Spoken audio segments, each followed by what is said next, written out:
dun sa ngayon pa lang ho, mga kababayan, mangyayari. Eto na. Eto na.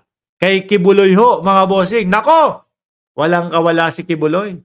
Kasi 'di ba umaapila ang kampo ni Kibuloy, mga bossing, na ano daw po, umaapila ang kampo ni Kibuloy na 'wag daw pong pumayag na siya ay paatinin sa Senado. O ha? 'Wag daw pong payagan ang Senado na siya ay padaluhin pa do'n dahil nga daw po nasa korte na. Aeromed, shoutout sa'yo. Hmm. Sabi dito, Pasig RTC allows Kibuloy co-accused to face the Senate probe. Ito po, mga kababayan, ang kauna-unahang pagkakataon na matagal nang tinaguan ni Kibuloy. Ito din po yung iniiwasan nila. Kasi daw po, mapapahiya lang daw sila sa Senado. Lagi po nilang binabanggit, sinasabi, mga bossing, na ano, hindi ako a-attend dyan kahit kailan sa Senado ni Risa Hontiveros. Ganyan po. Hanggang sa dumating na po sa punto, mga kababayan, na nagtago na sila ng tuluyan. Sabi ni Shiro Kansaki, ayan, actually, mapapanood nyo po ito, mga bossing, sa hearing ngayong araw. Ngayong araw. Sa, kailan ba? Lunes ba? Kung di ako nagkakamali. Hindi. Ang gulo mo, Mark Ramos. Ngayong araw, ang hearing ni Kibuloy. No? Ngayon po. At tapos, sa Lunes, yung kay, sino ba yan? Yung kay Labato. Diyan sa Senado. Ayan na po, mga bossing. Pumayag. No? Pumayag ang Regional Trial Court na siya ay umattend po, mga bossing. Kasi inaapila nila.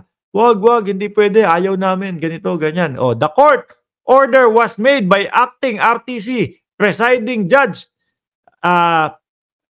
Reynelda Estacio Montesa following a formal request from Senator Risa Hontiveros. At least diyan maririnig ng sambayan ng Pilipino. 'Di ba kung ano yung mga sasabihin mo, kung paano mo ipagtatanggol. Kapag sa korte na, wala, hindi naman pwedeng i-discuss sa amin yun. At least diyan, maiki-clear mo na, no?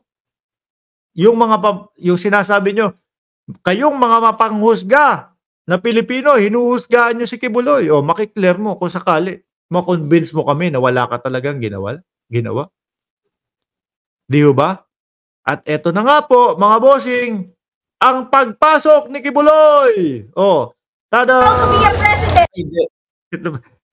Si Pangulong Bongbong Marcos pala yan. Eto, ulit. Representing, from Davao City, mahilig mag-kojik. Eto na po, papasok na po si Kibuloy, mga kababayan, sa loob ng Senado. Talagang naka-jacket pa si Kibuloy, ano? Ayaw pang ipakita yung kanyang sarili na nakakulay orange. Ayan, no? Yun, ang ganda. Nice. Nice.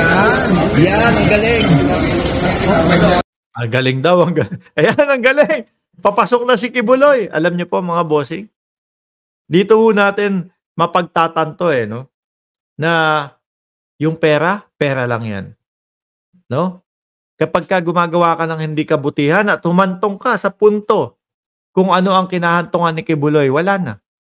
Mahirap na pong maging masaya. Wala na. Wala kang kalayaan. Mapera ka nga, madami kang pera, madami kang may kingdom ka. Pero nasaan ka? Nandoon sa maliit na selda kasama ang mga kakosa. Di ba? Ako nagtataka kay Kibuloy, mga kababayan. Kung yung libog at libog lang, sana bumayad. Narinig niyo yun? Madami namang arep. Sana bumayad na lang. Pero mga bossing, exciting po ito. Sa loob ng 7 buwan na pagtataguho, no? At pag-iwas sa Senado ni Kibuloy, eto na po yung pagkakataon na magkikita po sila. Kaya po, mga kababayan, sabi ni Rustico Madrid, Sir, wala, baliw na talaga. Sino ba siya para utusan ng batas at taong bayan? Parang si Kibuloy, may kondisyon sa ginawa nilang kasalanan sa bayan at batas. Maalala niyo yon? Yung itong si Kibuloy, yung tropa niya, may 17 kondisyon sa Pangulo, sa gobyerno. Kailangan bayaran yung panggasolina ng kanyang eroplano.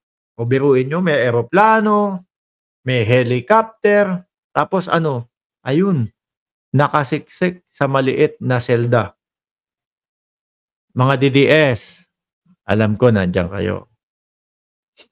Alam ko mamaya tataas ang presyon ng dugo ninyo, no?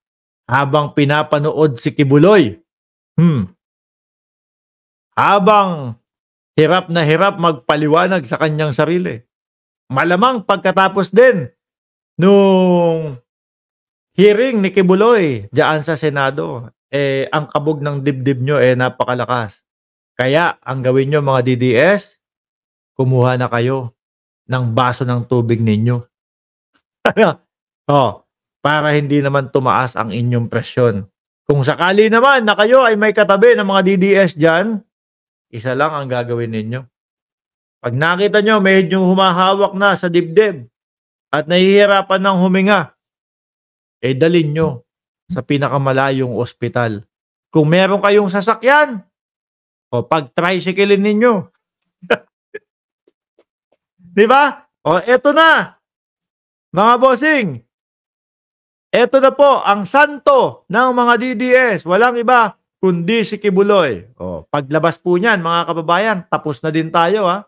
769 viewers. Huwag niyong kalimutan na mag-like, ha? Bago kayo lumabas. Ayan na. Yun, ang ganda. Nice. General Nice. Yan, ang galing. Ang galing. Ayan na po mga kababayan. At dahil papasok na nga po ng Senado si Kibuloy, manood na tayo ng live hearing mga kababayan. Ako'y magpapaalam na, no? Enjoyin natin, namnamin natin ang pagharap ni Kibuloy sa Senado. Muli po, maraming salamat. Sama-sama tayo manood kay Kibuloy kung paano idedepensa ang kanyang sarili. Paalam.